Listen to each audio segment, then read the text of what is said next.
The function g has derivatives of all orders, and the Maclaurin series for g is given by this series. And the problem starts by asking you to use the ratio test to determine the interval of convergence in the Maclaurin series, which of course means finding the radius of convergence, the center of convergence, and whether the endpoints are included. So for part A, the ratio test, take the limit as n goes to infinity of the absolute value of the n plus first term. So when I plug n plus 1 into this, I get negative 1 to the n plus 1. Although I can really ignore the negative ones because this is an absolute convergence test. X to the 2n plus 3 over 2n plus 5. And then the nth term, we'd be dividing by that, which is multiplying by the reciprocal.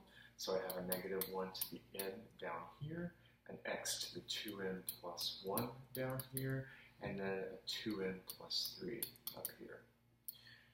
Now, when I go to simplify that, this would become x squared on top times 2n plus 3 all over 2n plus 5. And I'm going to ignore the negative ones again because this is an absolute value.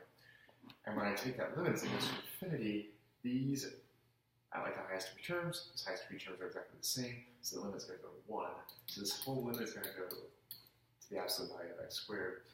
In order for it to converge, the ratio test says this has to be less than 1. And since x squared has to be less than 1, the absolute value of that, x has to fall between negative 1 and 1. So that's the radius of convergence, which is 1, the center of convergence, which is 0.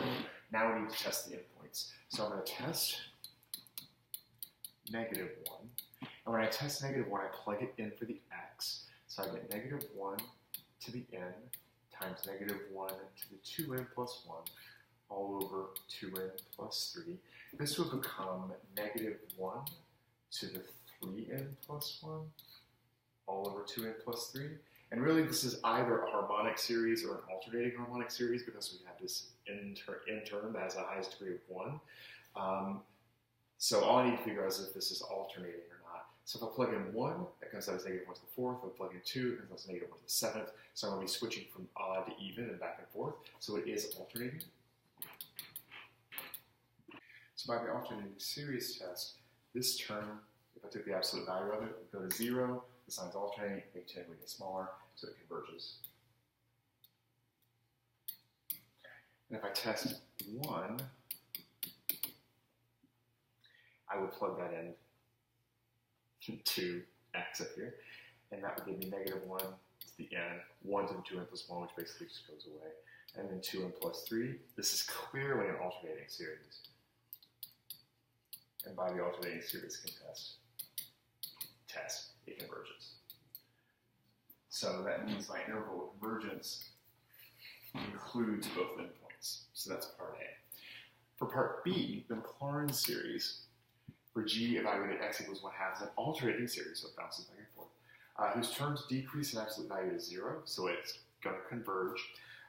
The approximation for g of 1/2 using the first two non-zero terms of this series is 17 over 120, so the first two terms they gave us up here. Show that this approximation differs from g of 1/2 by less than 1 over 200. So clearly that is an error question. And remember, there are two ways of studying error when you're dealing with series. There's the Lagrangian error, which deals with Taylor polynomials. And then there's the alternating series error, which basically says, hey, the error has to be less than the next term, because alternating series, by necessity, are getting closer and closer to their sum every time. So for part B, I would say the error that I'm going to get has to be less than or equal to the next term. So since I stop after the first two terms, the error has to be less than or equal to the third term, which would be x to the 5th over 7. And then they wanted the error for g of 1/2.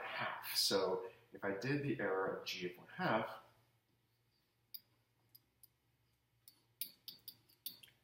then that would be like plugging in 1/2 for the x.